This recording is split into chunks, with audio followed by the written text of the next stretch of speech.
अस्सलामुअलैकुम dear students. आज हम pharmacology post RN semester 1 unit 7 drugs used in endocrine disorders study करेंगे। इस यूनिट से बहुत सारे एमसीक्यूज आते हैं पेपर में, तो चलते हैं इसके ऑब्जेक्टिव की तरफ। इनके ऑब्जेक्टिव्स में है discuss the role of insulin in metabolic process, discuss different types of anti-diabetic agents with their mode of action, side effects and care, list the principles of therapy for all anti-diabetic agents, state reason for combinations of insulin and oral hypoglycemic agents, calculate drug dosage accurately।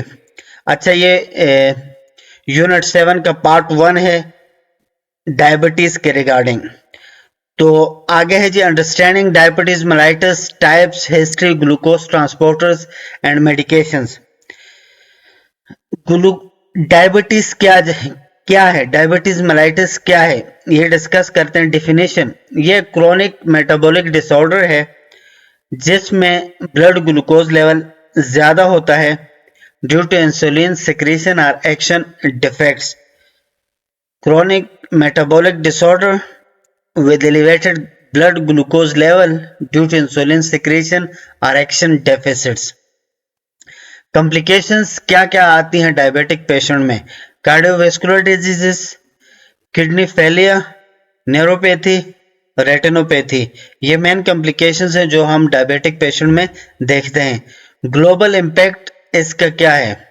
Leading cause of morbidity and mortality world wide, पूरी दुनिया में morbidity और mortality, मौत और बीमारी means morbidity rate भी बहुत ज़्यादा है डायबिटीज़ पेशेंट का, और मोर्टेलिटी अमवात के रेशो भी बहुत ज़्यादा है। टाइप्स ऑफ डायबिटीज़ देखते हैं जी। डायबिटीज मेलाइटस की कितनी टाइप्स हैं?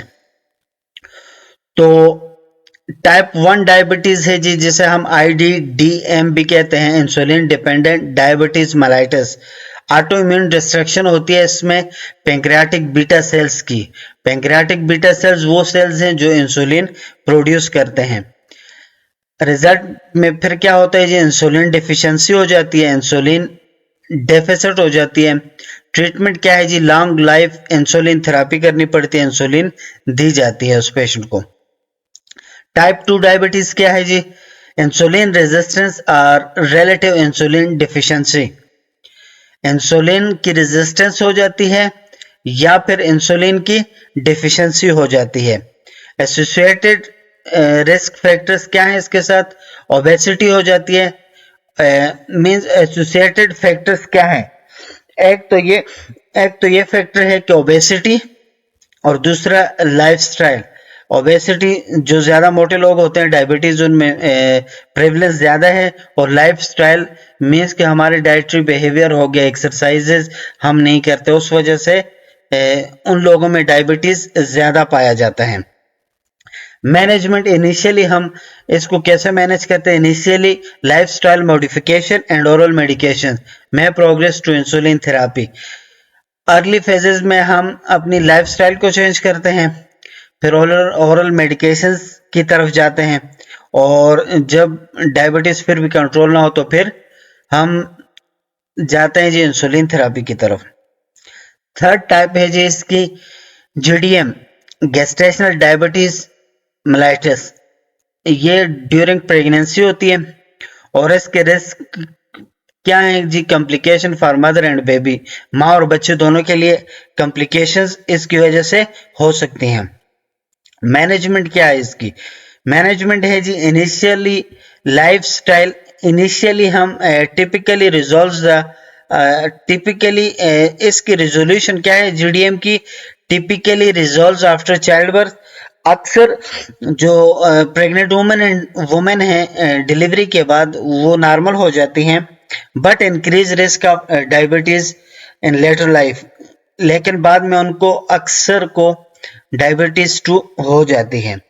फिर अदर टाइप्स अगर देखते हैं, नोडेट है new onset diabetes after transplantation. ये होती है due to immunosuppressive medication in organ transplant recipient, ये जिन लोगों को ट्रांसप्लांट हो जाता है, जो लोग कोई भी ऑर्गन रिसीव कर लेते हैं, इम्यूनो सप्रेसिव मेडिसिन लेते हैं, उनकी वजह से उनको टाइप 2 डायबिटीज हो जाता है, जिसको हम नोडेट भी कहते हैं। और रेयर टाइप्स में देखा जाए तो मोनोजेनिक फॉर्म्स जो हैं, मूडी मींस के अर्ली जो यंग एज में जो डायबिटीज होती है उसको मूडी कहते हैं। न्यूनाइटल डायबिटीज, सेकेंडरी डायबिटीज और pancreatic disease modification and medications की वजह से होती है। फिर आगे हम देखते हैं जी ग्लूकोज ट्रांसपोर्टर्स। ग्लूकोज ट्रांसपोर्टर्स क्या है? Glucose transporters are integral membrane protein facilitating glucose transport across cell membrane. Glucose transporter की वजह से ही जो ब्लड में जो ग्लूकोज है वो सेल मेम्ब्रेन को क्रॉस करके सेल्स तक पहुंचा है। और इसकी मेनली हमारे पास 5 टाइप्स हैं। टाइप्स का मतलब ये है कि कौन सी जगह पे कौन सा ग्लूकोज ट्रांसपोर्टर्स ग्लूकोज को प्रोवाइड करता है। ग्लूकोज ट्रांसपोर्टर 1 को देखते हैं अगर हम, तो ये एरिथ्रोसाइट्स, ब्रेन एंडोथेलियल सेल्स और ब्लड ब्रेन बैरियर में सप्लाई करता है। फंक्शन इसका क्या है? Basal glucose uptake crucial for brain glucose supply. अगर आप याद करेंगे सुपीरियर से इंफीरियर की तरफ, तो आप इजीली समझेंगे GLUT1 क्या है? ब्रेन वाले एरिया में जो ग्लूकोज है उसको सप्लाई करता है, ब्लड ब्रेन बैरियर, ब्रेन और एरिथ्रोसाइट्स। फिर GLUT2 को अगर हम देखते हैं, ग्लूकोज ट्रांसपोर्टर 2, वो जो ब्रेन से नीचे जो हमारे मेन ऑर्गन्स हैं जैसे लिवर, इंटेस्टाइन, पेंक्रियास, जितने वाइटल्स ऑर्गन्स हैं वहां पर ये ग्लूकोज ट्रांसपोर्ट करता है। Bidirectional transport, glucose sensing और इंसुलिन सिक्रीशन रेगुलेशन। GLUT3 को अगर हम देखते हैं, GLUT3 न्यूरॉन्स, ये एमसीक्यू में आने वाली भी GLUT3 एमसीक्यू में भी अक्सर आता है कि कौन सा ग्लूकोज ट्रांसपोर्टर है जो न्यूरॉन्स को ग्लूकोज सप्लाई करता है। तो GLUT3 वो GLUT3 जो ग्लूकोज ट्रांसपोर्टर 3 है वो न्यूरॉन्स को ग्लूकोज सप्लाई करता है। High affinity glucose uptake, energy supply for brain and neuronal function. Glucose transporter 4 क्या करता है? जिस स्केलेटल, मसल और एडिपोज टिश्यू को सप्लाई करता है। फंक्शन क्या है ग्लूकोज ट्रांसपोर्टर 4 का? Insulin regulated glucose uptake, postprandial glucose disposal, glycogen storage. आप लोगों को पता है कि ग्लूकागॉन की मदद से in the form of glycogen store होती है स्केलेटल मसल्स में और एडिपोज टिश्यूज में। और वहां पर कौन सा ग्लूकोज ट्रांसपोर्टर ग्लूकोज को ट्रांसपोर्ट करता है? वो है जी GLUT4। GLUT5 glucose transporter 5। Tissues कौन से हैं जहां पर ये ग्लूकोज को प्रोवाइड करता है? वो है जी small intestine, kidney, spermatozoa, adipose tissue. Function क्या है जी? फ्रुक्टोज ट्रांसपोर्ट, एब्जॉर्प्शन और in small intestine, cellular metabolism. GLUT5 जो ग्लूकोज ट्रांसपोर्टर 5 है, ये वाहिद है जो फ्रुक्टोज को ट्रांसपोर्ट करता है और ये भी एमसीक्यूज में अक्सर आ जाता है। फिर आगे देखते हैं हम जी अंडरस्टैंडिंग इनक्रेटेंस। इनक्रेटेंस क्या है, इफेक्ट्स क्या है, माइमेटिक्स क्या है और mechanism of action and clinical considerations. हम अब पढ़ते हैं इनक्रेटेंस के बारे में। Incretins are gastrointestinal hormones released in response to nutrient injection, particularly carbohydrate and fats. Incretins जो है वो हार्मोन है जो रिलीज होते हैं इन रिस्पांस ऑफ, जब हम कोई चीज इनटेक करते हैं तो ये इंक्रेटिन हार्मोन्स रिलीज होते हैं और इनका काम क्या है जी? They play a crucial role in regulating postprandial glucose metabolism by enhancing insulin secretion, suppressing glucagon secretion, delaying gastric emptying and promoting satiety. इसका मेन काम जो इंक्रेटिन हार्मोन्स का है, हमारे जो गैस्ट्रोइंटेस्टाइनल ट्रैक में रिलीज होते हैं, इनका मेन काम है इंसुलिन सिक्रेशन को एनहेंस करते हैं, ये सप्रेस करते हैं ग्लूकागॉन सिक्रेशन को, क्योंकि ग्लूकोज इंक्रीज ना हो जाए। डिले गैस्ट्रिक एम्प्टिंग डिले होगी तो स्लोली ग्लूकोज बॉडी में एब्जॉर्ब होगा। और प्रोमोटिंग सटाइटी का मतलब ये है कि आपको ये फील होगा कि आप को मजीद खाने की जरूरत नहीं है, आपको भूख नहीं लगी, आप बिल्कुल खा चुके हैं। इफेक्ट ऑफ इंक्रेटिन्स क्या है? इफेक्ट्स क्या है? Insulin secretion. सबसे पहले इफेक्ट जो इंक्रेटिन का है, ये इंसुलिन सिक्रेशन में मदद देते हैं। किस तरह से करते हैं जी insulin secretion? Incretin such as glucagon like peptide GLP-1 and glucose dependent insulinotropic polypeptide GIP stimulate insulin secretion from pancreatic beta cells in a glucose dependent manner. This means they enhance insulin release when blood glucose levels are elevated, but their effect diminishes as glucose levels normalize. Incretin के जो main hormone है GLP-1 और GIP और बाकी भी हैं, वो भी हम पढ़ेंगे। उनका मेनली काम ये होता है कि वो पैंक्रियास के जो बीटा सेल्स हैं उनसे इंसुलिन को सिक्रीट करते हैं और diminishes as glucose levels normalize, और ये अपना काम बंद कर देते हैं, इनकी सिक्रीशन बंद हो जाती है जब ग्लूकोज का लेवल नॉर्मल हो जाता है। फिर ग्लूकागॉन सप्रेशन, जो ग्लूकागॉन हमारे लिवर के जरिए इसका टोटल प्रोसेस होता है, उसको सप्रेस करता है कि ग्लूकोज मजीद लिवर न बनाए। Incretin inhibits glucagon secretion from pancreatic alpha cells helping to prevent excessive glucose production by the liver.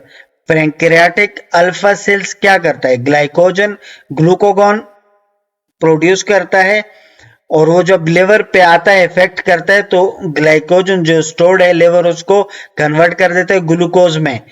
तो ये क्या करता है?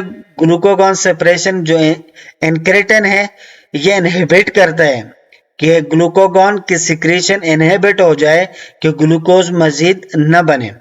फिर गैस्ट्रिक एम्प्टिंग डिले, हमारा जो गैस्ट्रिक जो स्टोमक है उसको एम्प्टिंग डिले करता है कि वो स्लोली रिलीज करे जो डाइजेस्टेड फूड है, जिस पे जो कायम फॉर्मेशन होती है, जो डाइजेस्ट होता है हमारे स्टोमक में पेप्टिन्स और बाकी हार्मोन्स की मदद से जो मेटाबॉलिज्म होती है उसको स्लोली एम्प्टी करता है। इंक्रेटिन्स का काम ये है, और जब ये स्लो उसको डिलेली एम्प्टी करेगा तो अल्टीमेटली ग्लूकोज स्लोली इंटेस्टाइन तक पहुंचेगा, फिर लिवर, फिर ब्लड में आएगा।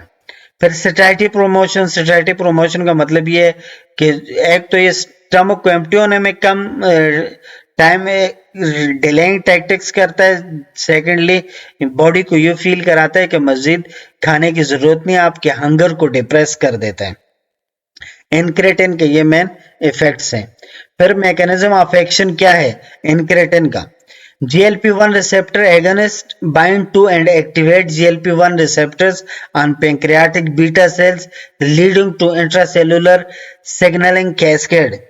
GLP-1 receptor agonist, इसका मतलब ये है कि GLP-1 के जो रिसेप्टर्स हैं उनके साथ GLP-1 एक्ट करके, एगनिस्ट एक्ट करके पैंक्रियाज के जो बीटा सेल्स है उनको ट्रिगर करता है कि वो इंसुलिन सिक्रीट करे।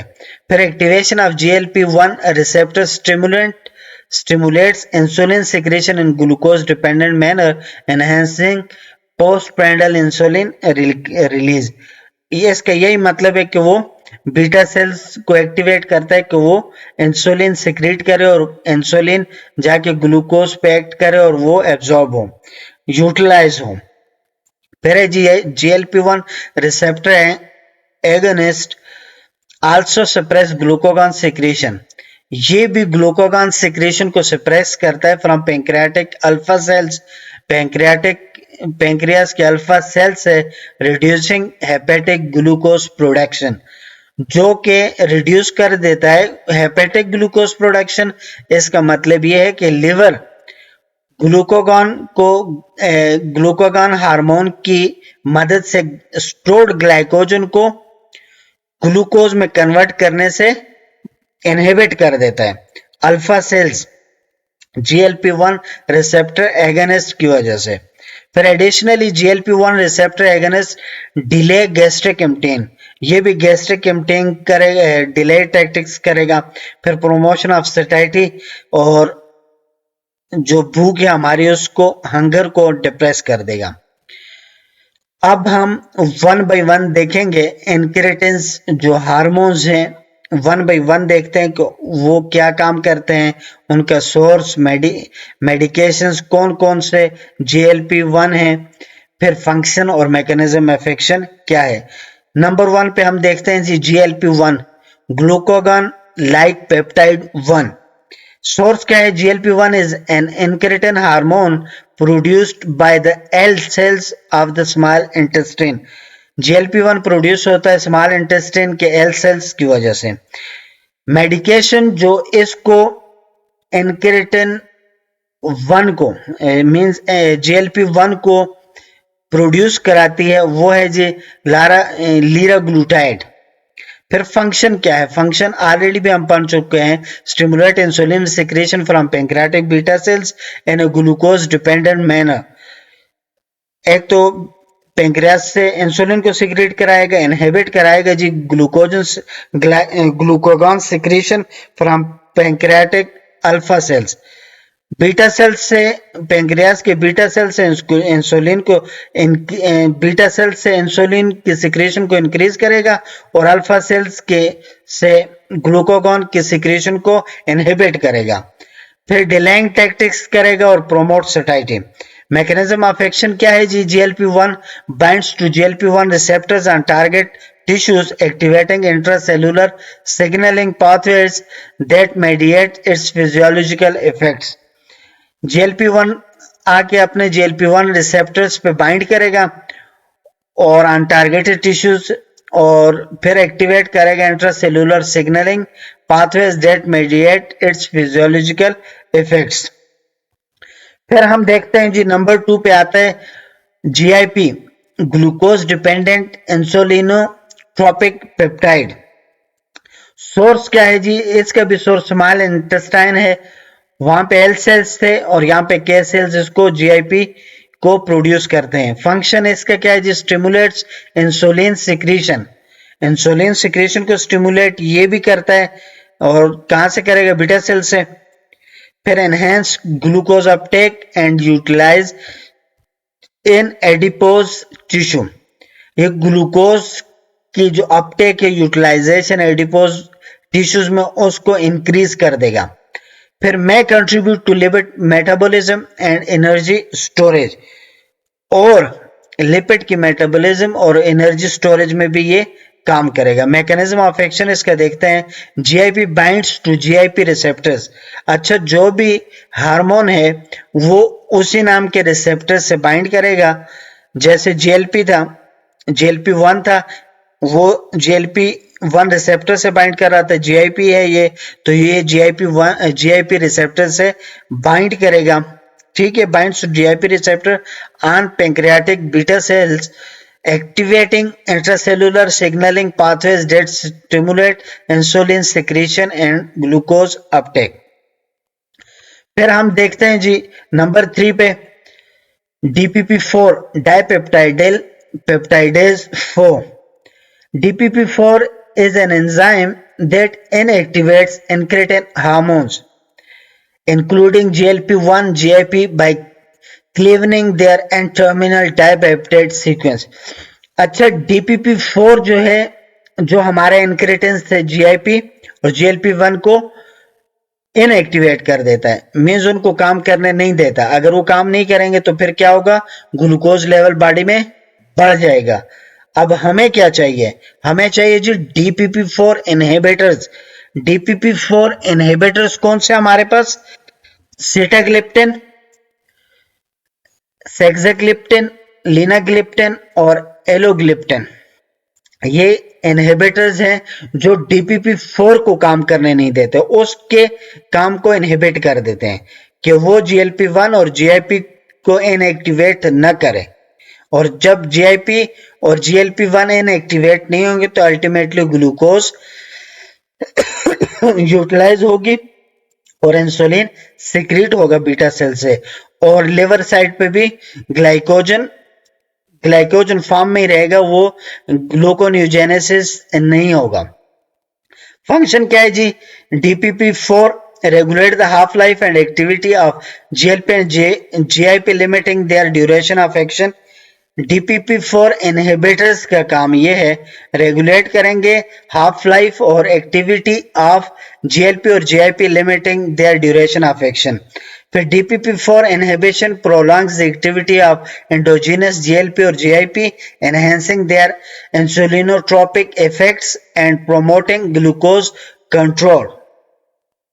क्लिनिकल सिग्निफिकेंस क्या है इसका, DPP-4 inhibitors are a class of anti-diabetic medications that block the enzymatic activity of DPP-4, increasing the levels of endogenous GLP-1 and GIP and improving glycemic control in patients with type 2 diabetes। DPP-4 एक enzyme है जो हमारे incretin को काम करने नहीं देता। Simple अल्फाज में इनक्रेटिन क्या करते हैं, GLP-1 और GIP वो ग्लूकोज की अपटेक करते हैं। अपटेक कैसे करते हैं, ग्लूकोज को यूटिलाइज करते हैं कि इन फॉर्म ऑफ वो पेंक्रियास के बीटा सेल से इंसुलिन सिक्रीट करके आपके सेटाइटी को मेंटेन करके लिवर के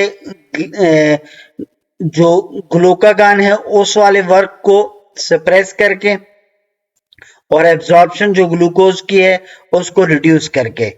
जब DPP-4 इनहिबिटर्स हम यूज करते हैं, सीटाग्लिप्टिन, सेक्साग्लिप्टिन वगैरह, तो वो DPP-4 को इनहिबिट कर देता है कि वो इनक्रेटिन्स को डिस्टर्ब न करें। फिर है जी exenatide. Exenatide is a synthetic GLP-1 receptor agonist.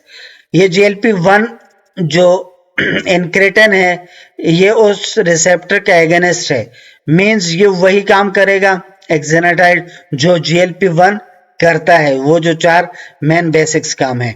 Mechanism of action क्या है एक्सेनाटाइड का, mimics the effect of endogenous GLP-1 by binding to GLP-1 receptors on pancreatic beta cells and other target tissues। Clinical applications: exenatide is used as an adjunctive therapy to improve glycemic control in patients with type 2 diabetes. It is administered via subcutaneous injection, typically twice daily or once weekly, depending on the formulation. Immediate release or extended release. Exenatide reduces fasting and postprandial glucose levels, promotes weight loss, and may offer cardiovascular benefits in patients with diabetes. Classification of anti-diabetic drugs। अब हम देखते हैं जी classification. Introduction to anti-diabetic drugs। Anti-diabetic drugs manage blood glucose level in an individual with diabetes mellitus. These drugs work through various mechanisms. Anti-diabetic जितनी भी drugs हैं वो एक mechanism के जरिए काम करती हैं। वो क्या, improve insulin sensitivity, increase insulin secretion, reduce hepatic glucose production, promote glucose utilization in tissues. ये वही 4 काम है जो ऑलरेडी मैं आपको बता चुका हूं। अंडरस्टैंड करते हैं जी हम इंसुलिन, उसका फंक्शन, उसकी सिक्रीशन, मैकेनिज्म ऑफ एक्शन और क्लिनिकल कंसंट्रेशंस। इंसुलिन क्या चीज है? A peptide hormone produce by pancreatic beta cells. यह एक पेप्टाइड हार्मोन है जो कि पैंक्रियाटिक बीटा सेल से रिलीज होता है। फंक्शन है regulate blood glucose level by promoting glucose uptake, utilization and storage in tissues. इसका काम है ग्लूकोज को यूज करना, रेगुलेट करना ब्लड ग्लूकोज को बाय प्रोमोटिंग ग्लूकोज अपटेक, कि ग्लूकोज यूज हो जाए, utilization and storage in tissue. Insulin secretion insulin secretion का मैकेनिज्म क्या है? रेगुलेशन, ये कैसे रेगुलेट होती है? Tightly control by blood glucose levels and other factors. अगर ग्लूकोज ब्लड में ज्यादा होगा तो इंसुलिन प्रोडक्शन ज्यादा होगी, अगर कम होगा तो अल्टीमेटली इंसुलिन कम सिक्रीट होगा। प्रोसेस क्या है जी? Glucose enter beta cells via glucose transporter to leading to ATP production and closure of potassium channels. Depolarization, closure of potassium channels depolarize the cell membrane, allowing calcium influx. Release increased intracellular calcium triggers exocytosis of insulin containing vesicles, releasing insulin into the blood. अच्छा, insulin किस तरह से blood में secret होती है, इसमें total mechanism बताया गया है। ये टोटली कंट्रोल होता है ब्लड ग्लूकोज के जरिए। Blood glucose via beta cells glucose transporter 2 के जरिए सेल के अंदर, सेल मेम्ब्रेन के अंदर एंटर हो जाते हैं। वहां पे ग्लूकोज का काम क्या होता है बॉडी में? ATP production. जब एटीपी प्रोडक्शन होती है बीटा सेल्स में, जब एटीपी प्रोडक्शन होती है तो अल्टीमेटली क्या होगा? डिपोलराइजेशन होगी और कैल्शियम, जो पोटेशियम चैनल्स हैं वो बंद हो जाएंगे। पोटेशियम चैनल्स जैसे ही बंद हो जाते हैं तो डिपोलराइजेशन होती है, और डिपोलराइजेशन होने की वजह से कैल्शियम जो एक्स्ट्रा सेलुलर फ्लूइड में पड़ा होता है, सेल के बाहर होता है, वो उसका इन्फ्लेक्स होता है सेल के अंदर। बीटा सेल्स के अंदर कैल्शियम आ जाता है। जैसे कैल्शियम बीटा सेल्स में आएगा तो डिपोलराइजेशन एक्टिवेट हो जाएगी। जैसे डिपोलराइजेशन होगी तो अल्टीमेटली वो ट्रिगर करेगा किसे? इंसुलिन कंटेनिंग वेसिकल्स रिलीज होंगे ब्लड में, और इंसुलिन कंटेनिंग वेसिकल्स में क्या होता है? इंसुलिन। और इस वजह से फिर हमारा जो ब्लड में ग्लूकोज है वो मेंटेन होता है।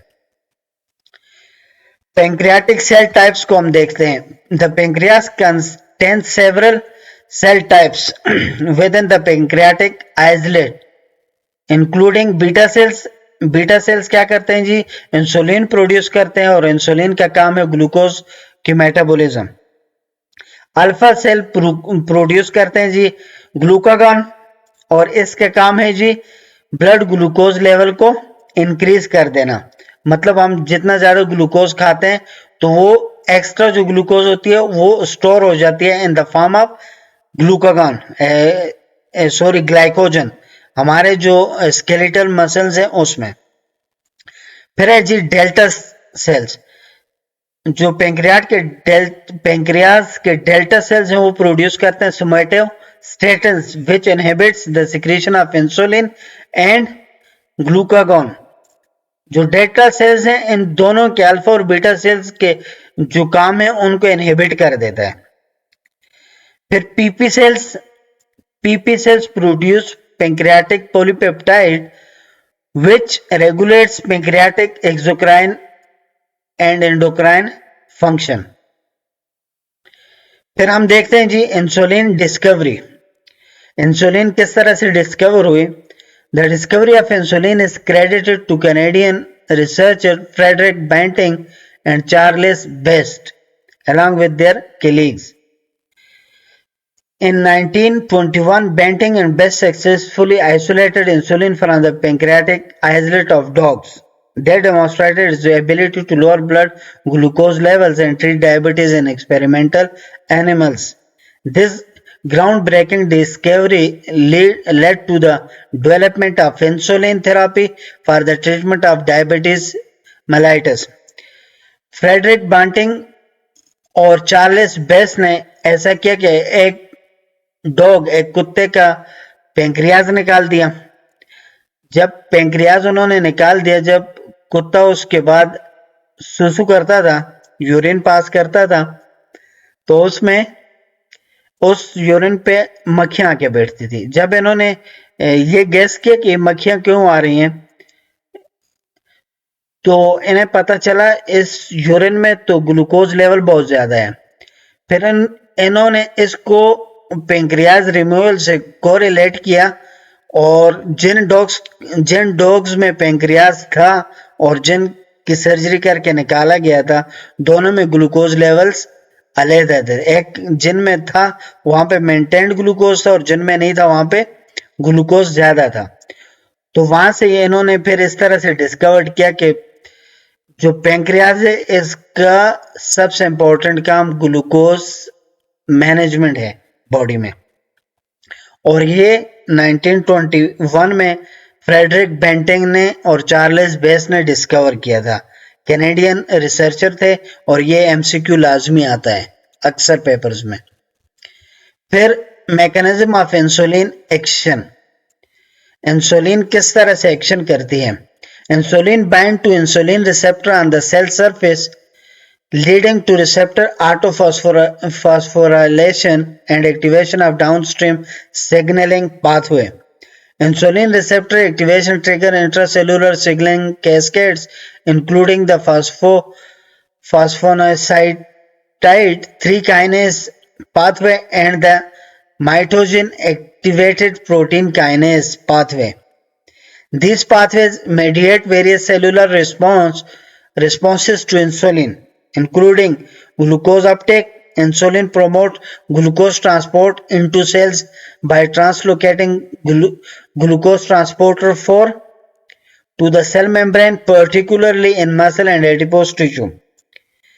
Glycogen synthesis. Insulin stimulates glycogen synthesis in the liver and muscle, promoting glucose storage. Protein synthesis. Insulin enhances protein synthesis and inhibit protein breakdown, contributing to tissue growth and repair. ये सारा mechanism है insulin action. फिर type of insulin देखते हैं। Type of insulin mainly हमारे पास 4 हैं। First type है जी rapid acting insulin analogues. जब ग्लूकोज लेवल बहुत ज्यादा हो और हमने रैपिडली उसको रिड्यूस करना हो, तो हम रैपिड एक्टिंग इंसुलिन उस पेशेंट को देते हैं। विद इन 15 मिनट्स इसका ऑनसेट टाइम है और पीक टाइम है इसका 1 to 2 आवर्स, और ड्यूरेशन है इसकी अप टू 4 आवर्स। और इसकी एग्जांपल है जी लिस्प्रो, इंसुलिन लिस्प्रो, और इंसुलिन एस्पार्ट और इंसुलिन ग्लोलिसिन।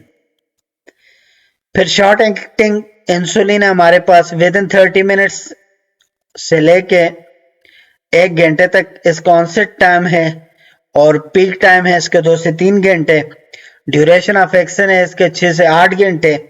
और एग्जांपल्स इसका रेगुलर इंसुलिन, जिसे हम ह्यूमलिन आर और नोवलिन आर भी कहते हैं।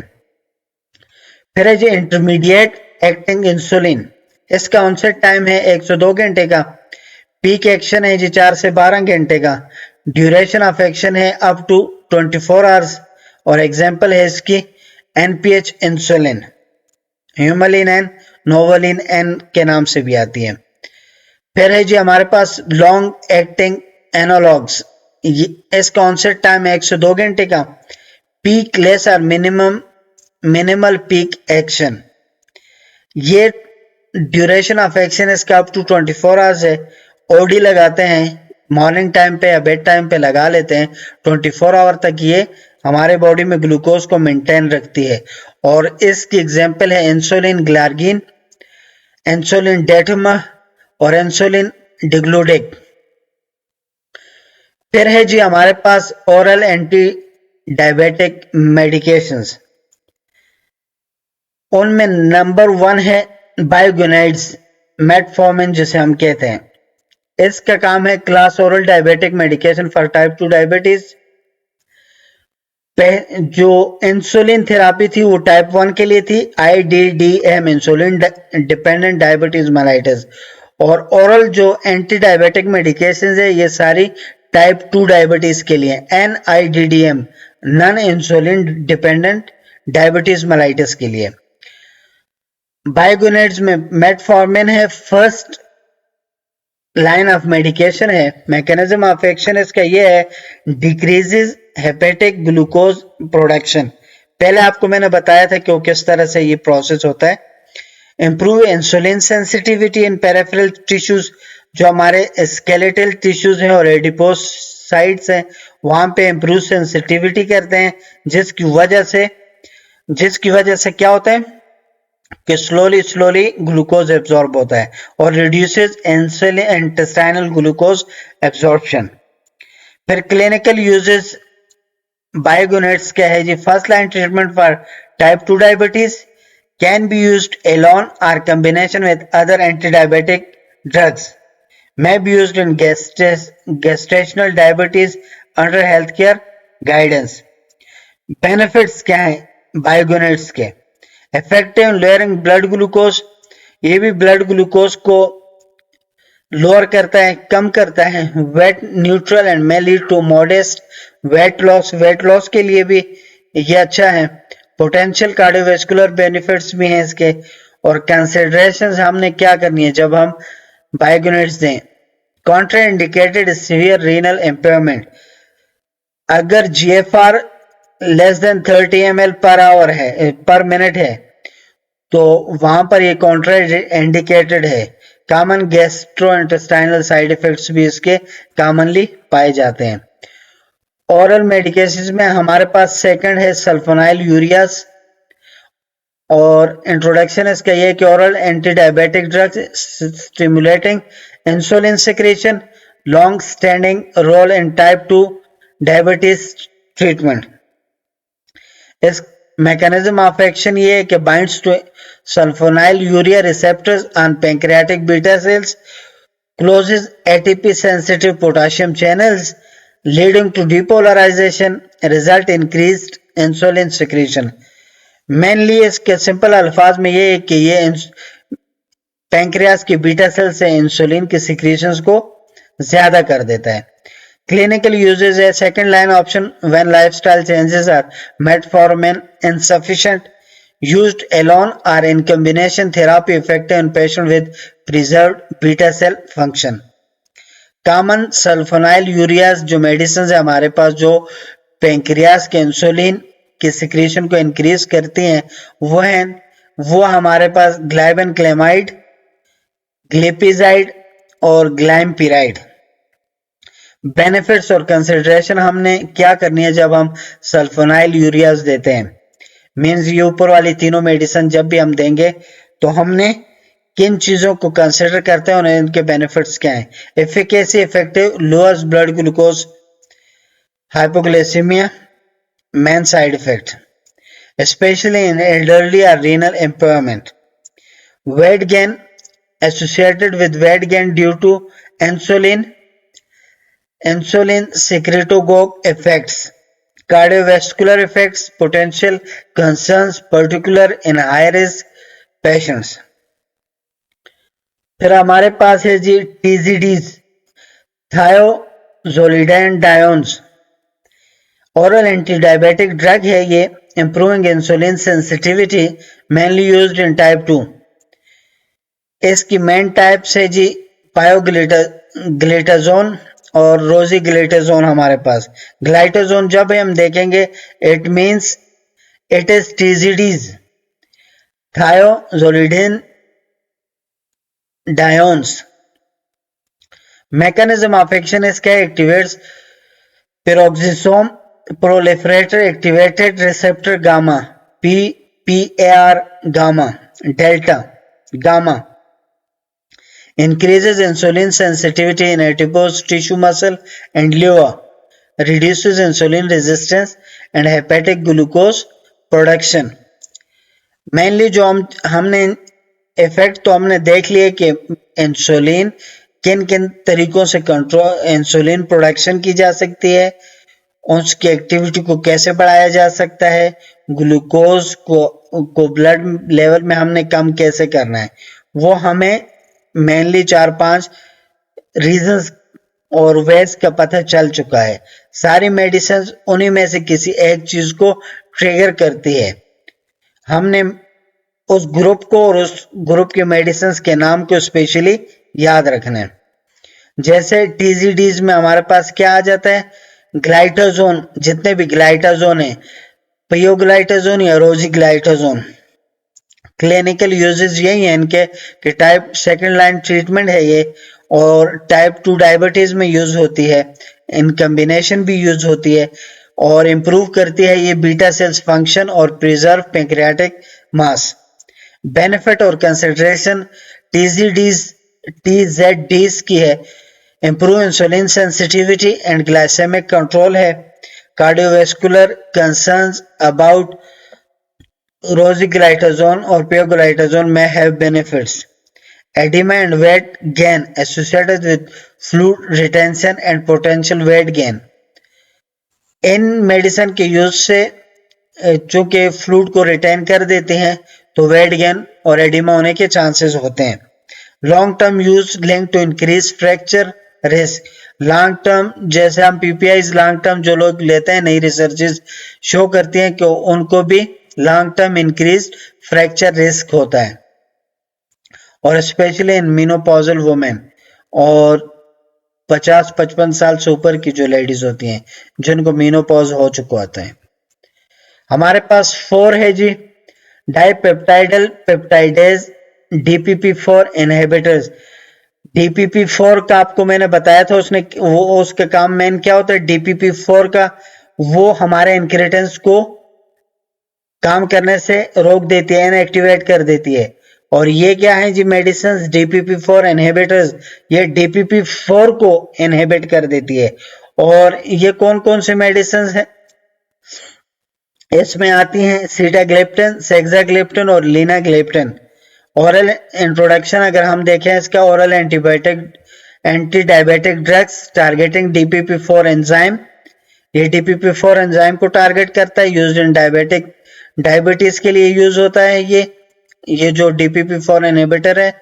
DPP4 is enzyme in activating incretin hormones like GLP-1 and GIP found in pancreas, liver, kidneys and immune cells. Mechanism of action क्या है जी, ब्लॉक्स DPP4 एक्टिविटी। जो DPP4 इनहिबिटर्स हैं ये DPP4 की एक्टिविटी को ब्लॉक कर देते हैं, प्रोलॉन्गिंग इनक्रेटिन हार्मोन एक्शन, और इनक्रेटिन हार्मोन के एक्शन को प्रोलॉन्ग कर देते हैं GLP-1 और GIP का। Enhance insulin secretion, decrease glucagon secretion, improve glycaemic control without increasing hypoglycaemia risk.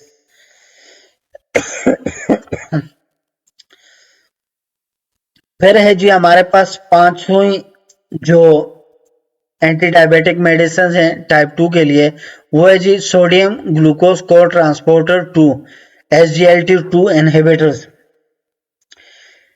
oral antidiabetic drug inhibiting SGLT2 protein used in type 2 diabetes, lower blood glucose levels by inhibiting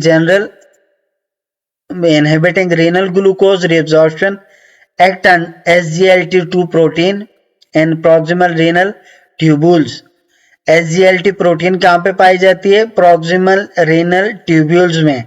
renal side है तो ultimately वहां पे ये glucose को कैसे control करेगा, वहां पे ये सिंपली ग्लूकोज को कंट्रोल करेगा उसके एब्जॉर्प्शन और सिक्रीशंस को मेंटेन करके।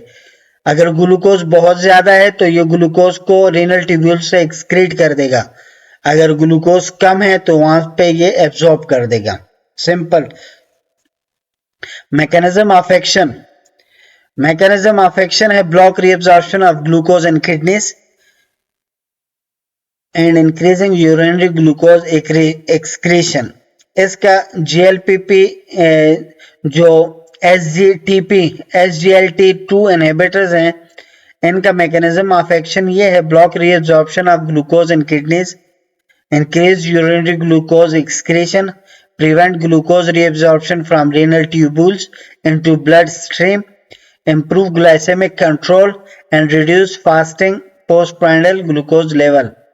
और ये SGLT2 इनहिबिटर्स कौन कौन से हैं? कैनाग्लिफ्लोजीन, डापाग्लिफ्लोजीन और एम्पाग्लिफ्लोजीन।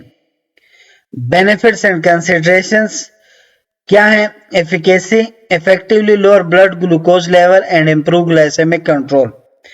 Weight loss associated with weight loss, beneficial for overweight or obese patients. Cardiovascular benefits reduces risk of cardiovascular events and mortality.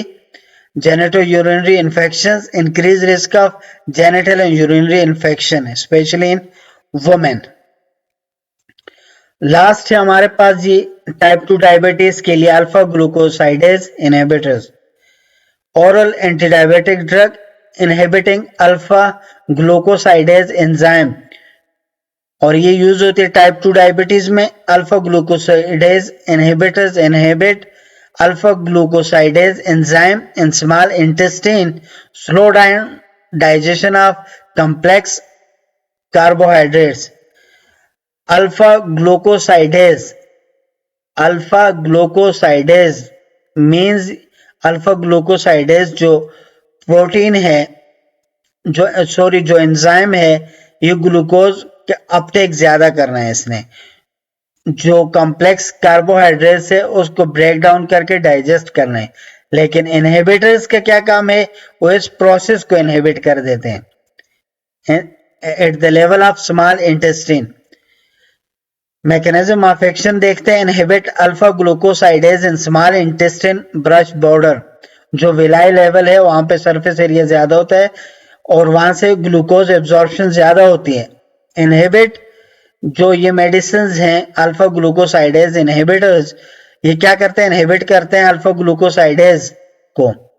Reduce rate of glucose release into blood stream, जिसकी वजह से blood में glucose बहुत कम जाता है। Decrease पोस्टप्रांडल glucose level, और glucose level को भी डिक्रीज करता है। कॉमनली जो अल्फा ग्लूकोसाइडेज इनहिबिटर्स हैं हमारे पास वो है एकार्बोज और मैग्लिटोल। तो आज का हमारा जो टॉपिक था यूनिट 7 का पार्ट 1, जो ग्लूकोज जो कि drug used in endocrine disorders है, इस टॉपिक पे था और आज के टॉपिक कंप्लीट हो चुका है। कोई भी क्वेश्चन हो तो आप कमेंट करके पूछ सकते हैं, इंशाल्लाह उसको आंसर करेंगे। यूनिट 7 के बाकी 2 टॉपिक रखते हैं, वो नेक्स्ट लेक्चर में हम कवर करेंगे। Thank you, Allah Hafiz.